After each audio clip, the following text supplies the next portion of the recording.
I am 27 years old, Annie. Recently, my father, Gilbert, was hospitalized. He runs a small company and has been given 6 months to live by his doctor. Throughout my life, he has always been my support. That's why I am still spending time by his bedridden side. During such times, my sister Benny appeared in the hospital room. "Annie, listen to me," she said in a domineering tone. "I'm going to inherit all of our father's $7 million. Why bring up money at a time like this?" I couldn't believe my sister would bring up the inheritance. "Shut up, you uneducated fool," she scorned. "She's no longer someone I can call a sister. She has been bullying me since we were children." Benny left the hospital room with a loud laugh. I was so angry I could hardly breathe. "Annie, listen to me," my father said quietly. "I can't leave the inheritance to you." "What do you mean? Are you telling me to submit to her?" I was shocked. "Just listen."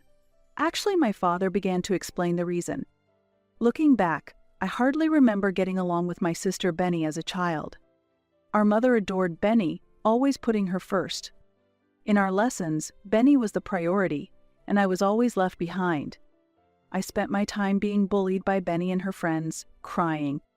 For no particular reason, Benny and her friends even resorted to violence against me. But my mother always took Benny's side. "There's no way your sister would do such a thing," my mother would insist. But, my sister," I pleaded, but instead of comforting me, my mother would just scold me. The worst part was that I was in the same school commute group as my sister. Even thinking about it now, it was a truly horrible situation. I don't know what Benny told everyone, but because of that, I was harassed by many older students. School was just a place of agony.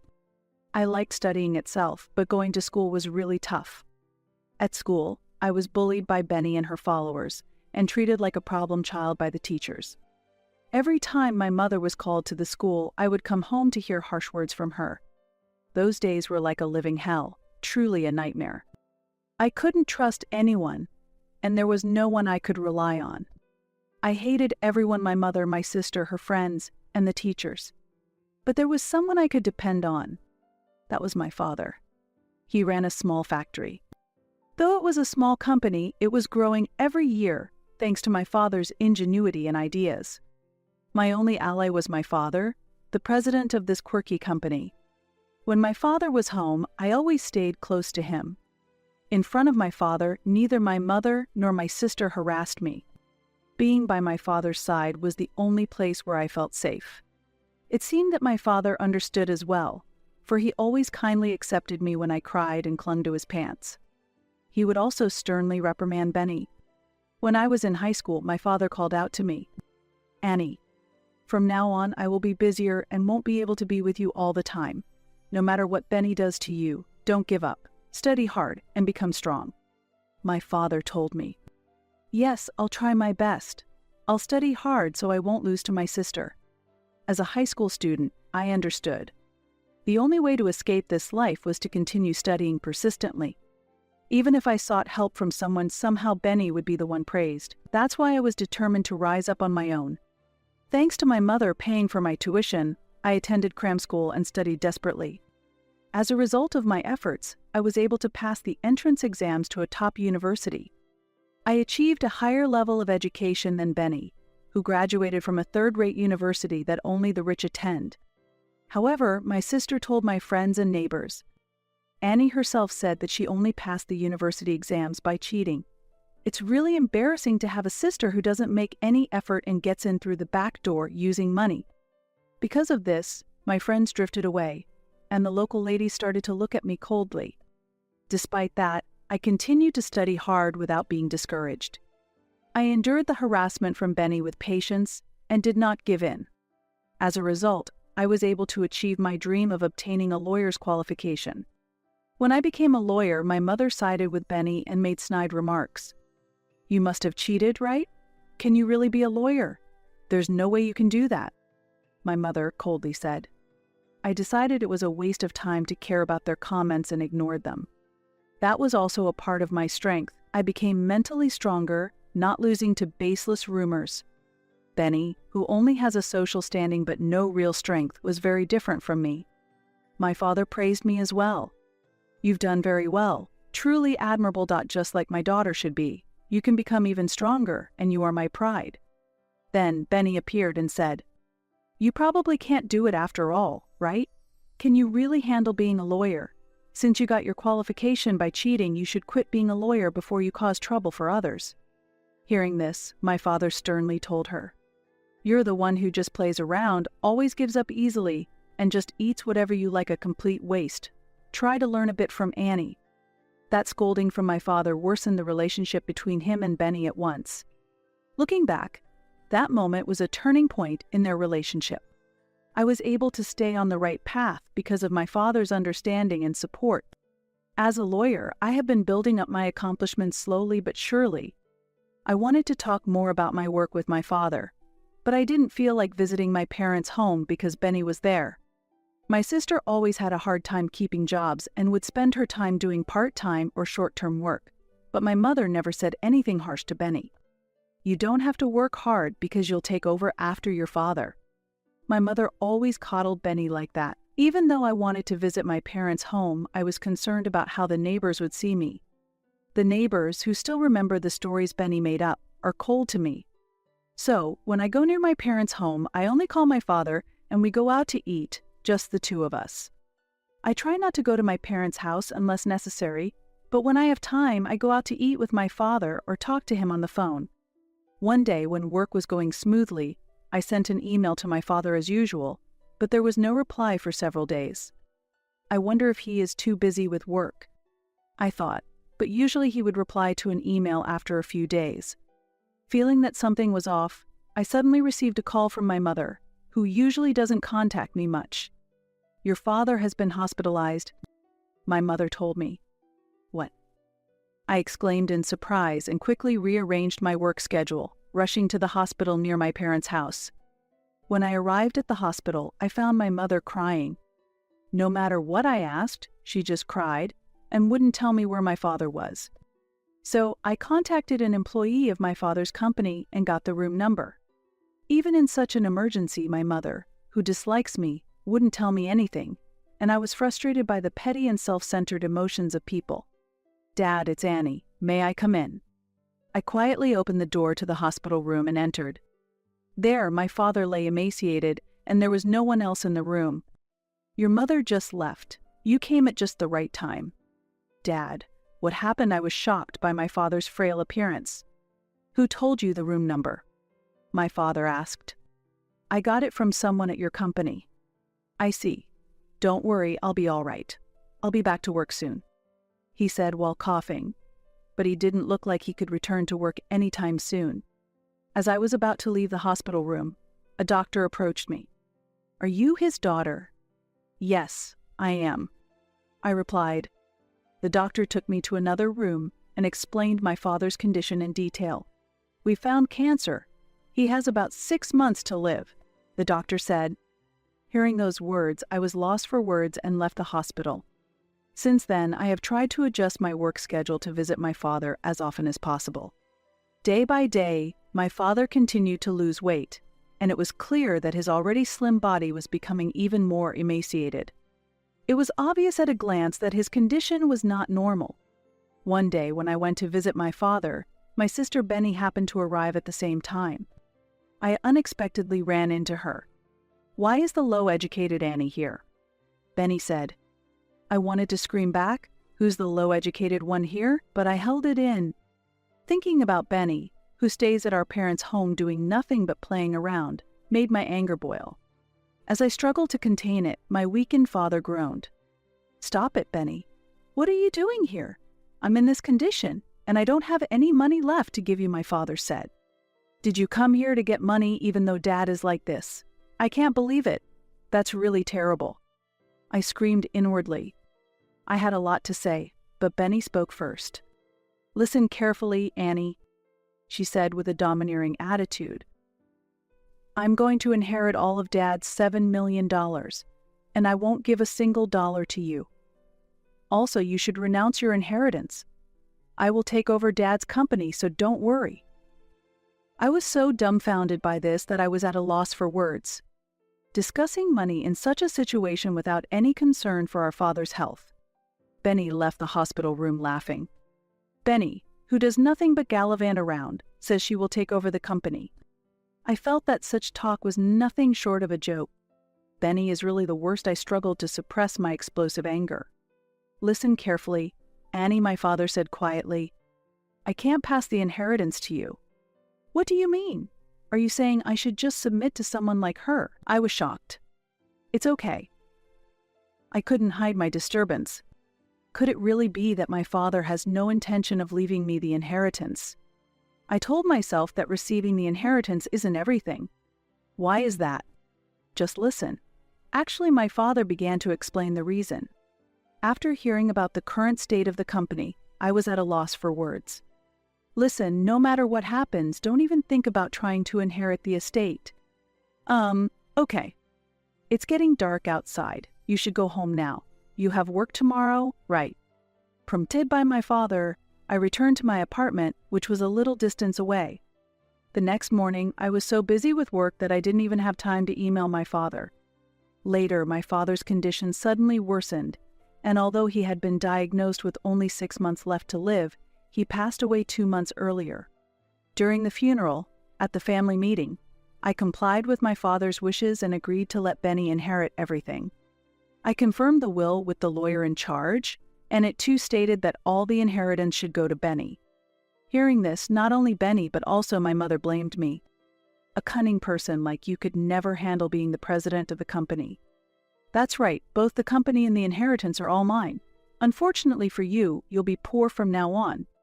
Benny continued. They said this without even knowing how much a lawyer earns. I left my parents' house in dismay. I probably won't return there ever again. The house had an air of neglect about it. I participated in my father's funeral only minimally and returned to work the same day. One day during work, I received a call from an unfamiliar number. It wasn't a number from any client, so I didn't answer the phone. I had a pretty good idea who it might be. It was probably Benny. However, I was curious how she found out the main number of the law firm I worked for. One day, Benny did call through the main office number, but I was extremely busy at the time, barely having time to eat. Who could it be at such a time? I wondered as I answered the phone, only to be greeted by yelling from the other end. You knew about it, didn't you? Excuse me? Who is this? Start with your name at least. It's me, Benny. Benny? I don't know any Benny. Shut up, you're annoying, Benny yelled. So, what do you want? I'm busy. You knew Dad had debts, right? What does it matter if I knew? What do you want now? I'm running out of money to play with, so you need to sort out Dad's debts. Ah, I'm hanging up now. Deal with it yourself, I said coldly, and hung up the phone. I instructed the office not to put through calls from Benny anymore. In the hospital room, my father had confided in me alone about his debts.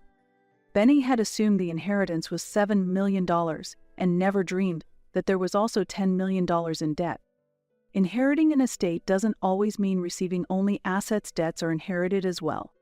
Benny, being short-sighted and careless, was only focused on the inheritance and had not considered the debts at all. Perhaps my father had tried to discuss the debts. However, given Benny's personality, she probably ignored the discussion about debts and only paid attention to what she could inherit. She is a pitiable person. However, I had no intention of helping her. Enjoy the debt-ridden life with our mother. That was the only thing I could say to her. Later, I found out that Benny was living a terrible life, taking on more debt to repay existing debts. Her financial situation was extremely dire. The debt was only growing, getting bigger and bigger. Considering her lazy lifestyle up to this point, I couldn't help but scoff. I am not delighting in someone else's misfortune.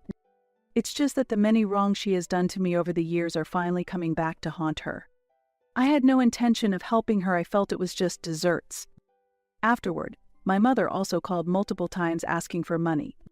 Please, help your mother. Even a little bit of money would help, she pleaded tearfully.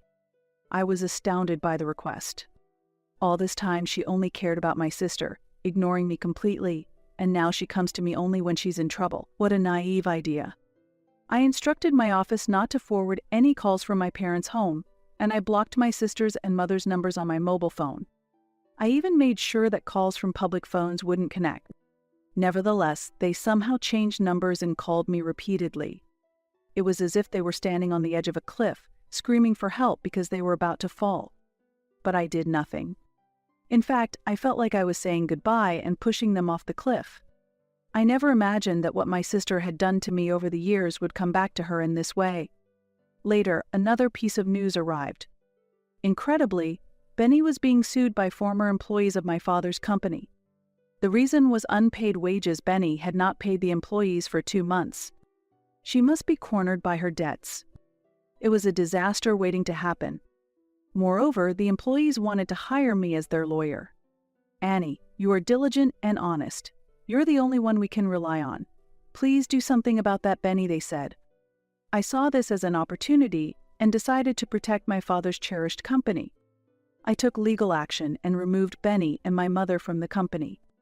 As we left the courtroom, the two of them called me a traitor and stormed off. Following the employees' wishes, I temporarily took on the role of the company's president. Originally, I planned to appoint someone as president immediately and focus solely on my legal career, but the employees said this: "We don't trust anyone but you, Annie. You're the one who protected us and the company. Annie, you're our leader." I was simply following what was said, but I didn't feel bad about it, and decided to quit being a lawyer and take over my late father's business. I've always liked manufacturing, but I never imagined I would take over my late father's business like this. The workplace had a homely atmosphere and was very comfortable. The employees knew me as someone who always learned by my father's side. Unlike Benny, who wasted her time in frivolity, the employees understood the true nature of us sisters. That's probably why it was natural for them to rely on me. I managed to grow the company. Having knowledge of the law also helped, and without major issues, the company smoothly progressed as a subcontractor for various other companies. The number of employees gradually increased, and we decided to relocate to a larger space. Moreover, we established a staff dormitory and expanded the types of allowances to enhance employee benefits. As a result, our company was featured on local television as a great place to work. When asked what the key to success was, I replied, "Patience and effort are everything. It's important to continue working diligently because then the results will naturally follow." I focused on developing our employees, which has helped the company grow. Although I was fulfilled in my work as a lawyer, I find even greater satisfaction in what I'm doing now. If I had given in to interference and quit, I'd probably be leading an undisciplined life now, feeling apathetic about everything. Blaming others for your failures or speaking ill of them won't make anyone want to follow you. I learned this, surprisingly, from my sister and mother. I do not want to be like them. All I want is to live honestly and sincerely, but seeing my sister and mother, who can't even do that, I realize how miserable they are. Now, that's how I feel. Later, I made a name for myself as a female CEO and started dating a man I met through work. I have no knowledge of what became of my sister and mother. I have neither the desire to look for them nor to help them. Considering how much of a burden their actions were on the employees, I can't bring myself to feel that way. My sister and mother will probably never return here. And after several years of dating, I got married. My husband is a talented young entrepreneur who has successfully run a small factory, and we hit it off. We had a small but heartwarming wedding that was true to us. The happiness I felt at that time was beyond anything I had ever experienced. Soon after our wedding, I found out I was pregnant, and a baby boy will be born soon. That alone would have been enough. "Excuse me, Madam President." One of the employees burst into the room in a rush. Fortunately, no one else was there at the time, which was a relief, but the employee said excitedly, "Benny is here." "What? Why now?" Holding my swollen belly, I stepped outside. There stood Benny, dressed shabbily and looking unclean. Benny declared threateningly, "This company is mine. Annie, with your unkempt appearance, you can't be the president. I should take over as president." Hearing this, some employees who were listening threw water at Benny. These were the employees who had been forced to work without pay when Benny was the president. "Get out. Annie is our president. You're not fit to be president. Just leave. You're nothing but trash." I was astonished at this moment. Even though there used to be no one I could rely on but my father, now I had never imagined that so many people trusted me. We'll get rid of her quickly, so please go back inside, Madam President. Many employees were protecting me from Benny. Annie, please help me. Please leave. You're only causing trouble for everyone. I finally voiced the words I had long held back in my heart. I truly hate you. I slowly walked back to my office. I don't know what happened to Benny afterward. And then, I gave birth to a healthy boy and received warm congratulations from everyone around me. Since I started working on rebuilding the company as its president, the expressions of the employees visibly changed. Employees who used to work with gloomy faces gradually regained their lovely smiles. Once, an employee who had worked with my father came to me and said, "President Annie, we all really love you." The moment I heard those words, my heart warmed and I was filled with emotion. Despite not receiving enough recognition even from my own family before, now I am trusted and loved by so many colleagues. My heart was filled with gratitude and joy at this fact. Thank you so much. However, this achievement isn't solely my own. It has been possible only because of the continuous support and cooperation from each and every one of you. While expressing my sincere gratitude deep down, I remembered the words my father once said to me, "You can become stronger." Back then I heard them just as words of encouragement, but now I realize that my father's words have become reality. The company was gradually stabilizing, and I was thinking of trying new initiatives. In particular, I focused on creating a work environment where women could thrive. As specific measures, we enhanced our maternity leave policy and introduced a flexible work schedule to make it easier for employees to work freely. Furthermore, as part of our support for parenting, we also established an on-site daycare. These initiatives have attracted attention both internally and externally, and are especially appreciated by our female employees. Thanks to you, Madam President, I can continue working even after having children, one female employee told me with emotion in her voice. Tears of gratitude welled up in her eyes, and in that moment, I deeply felt the significance of my role as the president of the company. Being president had become about more than just sustaining the company. Seeing how company policies directly improved people's lives and guided them towards a better future was an immense joy, and brought a profound sense of responsibility. However, this journey hasn't been entirely smooth sailing. Once an employee who had worked with my father approached me and said, "President Annie, we all really love you." At that moment, I felt a warmth in my chest and was overwhelmed with emotion.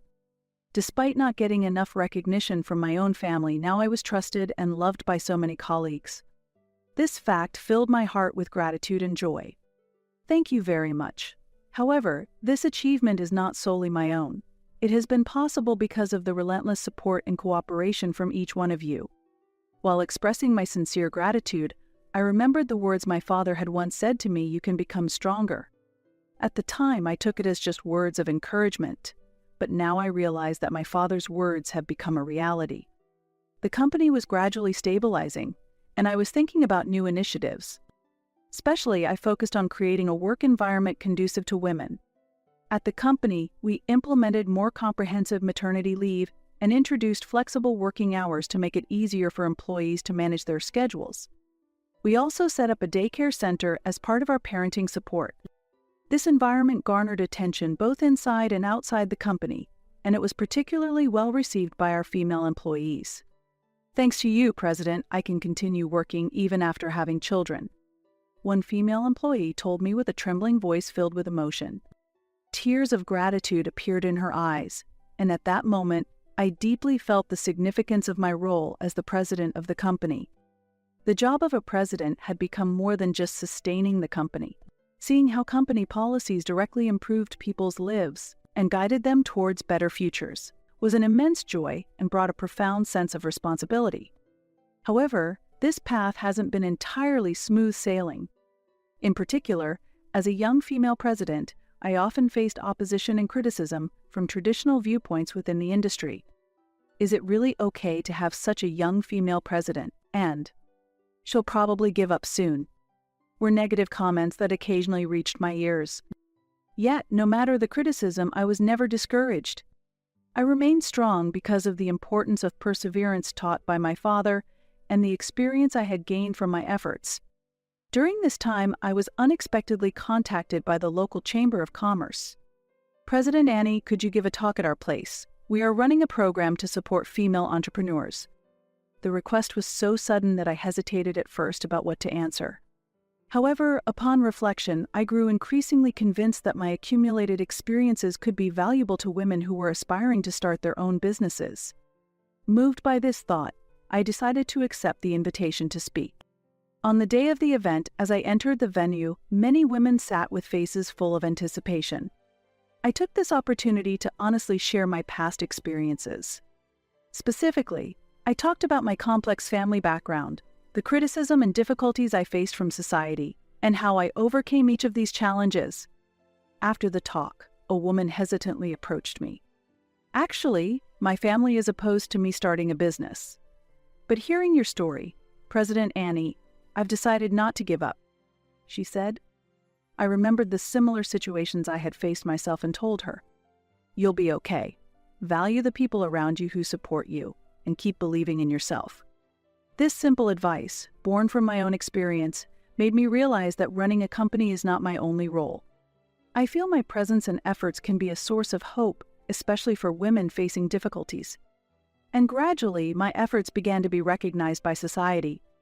During this time, a large envelope was delivered to my office. Inside was a certificate of recognition from a local economic organization. The certificate read, "In recognition of your contributions to the development of the regional economy as a female executive, and for giving courage and hope to many people, especially women." The moment I saw the words on the certificate, I was moved to tears. If my father were watching from heaven, I truly felt he would be proud of what I had